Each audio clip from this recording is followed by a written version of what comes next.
Assalamualaikum warahmatullahi wabarakatuh. Alhamdulillahirabbil alamin. Bagaimana kabar anak-anak semua? Semoga senantiasa sehat walafiat.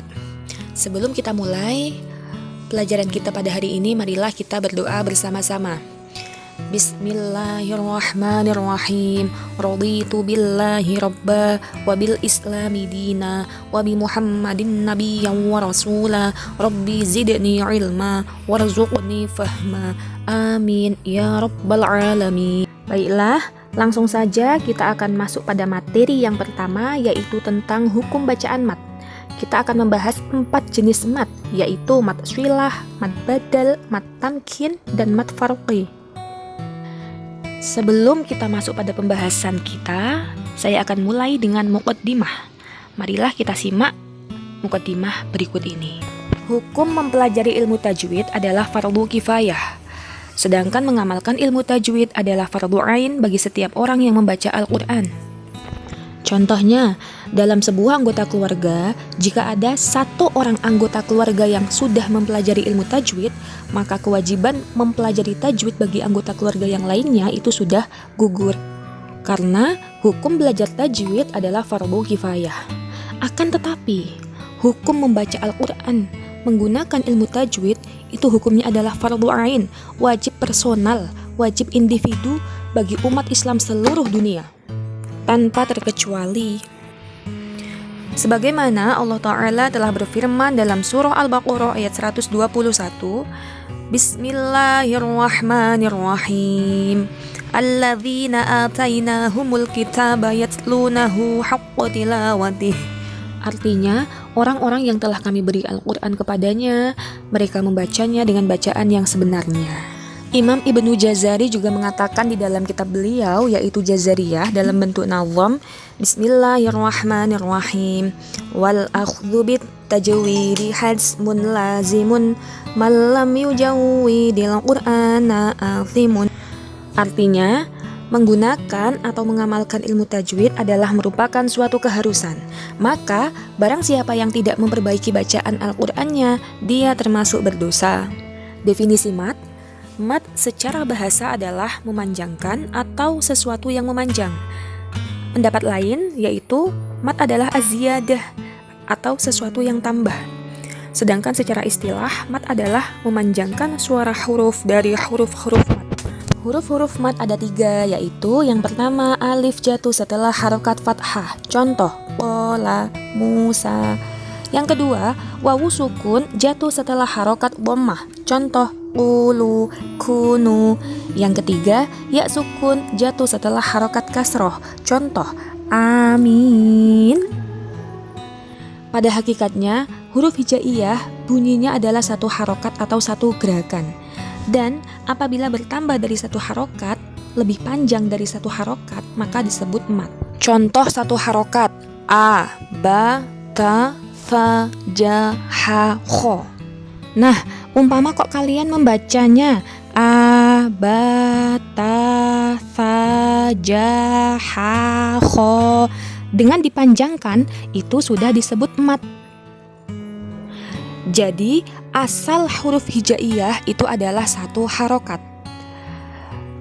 Kok membacanya lebih dari satu harokat, maka disebut dengan mat. Minimal mat adalah 2 harokat atau 1 alif. Oke, kita masuk pada mat yang pertama, yaitu mat swilah. Secara bahasa, mat swilah adalah hubungan. Sedangkan secara istilah, mat swilah adalah bacaan yang terjadi karena adanya hak dhamir yang tidak didahului sukun, tidak didahului bacaan panjang, tidak diikuti sukun, dan tidak diikuti hamzah. Nah, mat swilah ada 2. Yang pertama adalah mat swilah qasirah, yang kedua adalah mat swilah tawilah. Mat swilah qasirah adalah apabila ada hak dhamir mufrad mudzakkar ghaib yang bertemu dengan huruf hidup atau berharokat selain hamzah atau sukun, maka dibaca panjang. Contoh, innahu bi'ibadihi khabir. Coba kita perhatikan pada contoh innahu bi'ibadihi khabir. Dalam contoh tersebut terdapat hak dhamir mufrad mudzakkar ghaib, yaitu dhamir hu dan dhamir hi. Dhamir hu di situ bertemu dengan huruf hidup atau huruf berharokat yang berupa bi. Sedangkan dhamir hi bertemu huruf hidup atau huruf yang berharokat yang berupa kha. Maka dhamir hu dan hi di situ dibaca panjang, 1 alif atau 2 harokat dan dihukumi mad swilah qasirah. Dan setelah hak dhamir pada contoh innahu bi'ibadihi khabir bukan berupa hamzah maupun sukun. Sebab jika berupa hamzah maupun sukun maka tidak lagi dihukumi mad swilah qasirah. Yang kedua adalah mad swilah dhawilah, yaitu apabila ada hak dhamir mufrad mudzakkar ghaib bertemu dengan hamzah dan sesudah hak dhamir bukan berupa huruf yang sukun atau huruf mati. Contoh, min dunihi ilaha yashfa'u indahu illa. Mari kita perhatikan contoh min dunihi ilaha. Pada contoh tersebut terdapat hak dhamir mufrad mudzakkar ghaib yang sesudahnya berupa hamzah. Nah, jika terdapat kasus seperti ini, maka hak dhamirnya dibaca 2,5 alif 5 harokat atau 2 alif 4 harokat dan dihukumi mad swilah dhawilah. Jadi, perbedaan antara mad swilah dhawilah dengan mad swilah qasirah adalah jika mad swilah qasirah sesudah hak dhamir bukan berupa hamzah dan bukan berupa sukun. Akan tetapi sesudah hak dhamir berupa huruf hidup atau huruf berharokat selain hamzah. Sedangkan mad swilah dhawilah sesudah hak dhamir berupa hamzah dan tidak berupa sukun. Mad swilah qasirah panjangnya adalah 1 alif atau 2 harokat sebagaimana mad tabi'i panjangnya, sedangkan mad swilah dhawilah panjangnya adalah 2,5 alif 5 harokat atau 2 alif atau 4 harokat. Baiklah, kita masuk pada pengecualian mad swilah. Nomor 1, hak dibaca pendek karena sebelum hak dhamir ada huruf mati yang dibuang. Contoh, wa in tashkuru yardahu lakum. Pada contoh wa in tashkuru yardahu lakum, pada contoh tersebut hak dhamirnya harus dibaca pendek dan tidak boleh dibaca panjang. Sebab sebelum hak dhamir itu ada huruf mati yang dibuang yang berupa wawu. Jadi yardahu asluhu yardauhu. Salah satu syarat mad swilah adalah sebelum hak dhamir tidak berupa sukun. Sedangkan pada lafadz yardahu sebelum hak dhamir itu berupa wawu sukun yang dibuang. Meskipun secara zahir wawunya tidak tampak karena wawunya dibuang. Tetapi hak dhamir di situ tetap dibaca pendek dan tidak boleh dibaca panjang. Yang kedua, hak dhamir dibaca panjang karena tauqifi. Tauqifi itu sudah ketok palu, udah nggak bisa diotak-atik. Sudah. Nah, contohnya dalam Al-Quran ada satu menurut Imam Hafiz, yaitu fihi muhana. Lafadz fihi muhana terdapat dalam surah Al-Furqan ayat 69. Pada lafadz fihi muhana, jika kita lihat secara zahirnya ayat, seharusnya tidak dibaca panjang. Kenapa? Sebab sebelum hak dhamir berupa huruf sukun.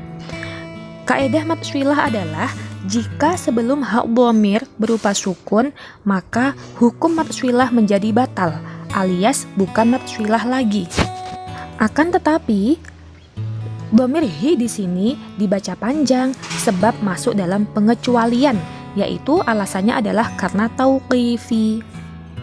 Pengecualian yang ketiga yaitu hak dibaca pendek karena bukan hak dhamir.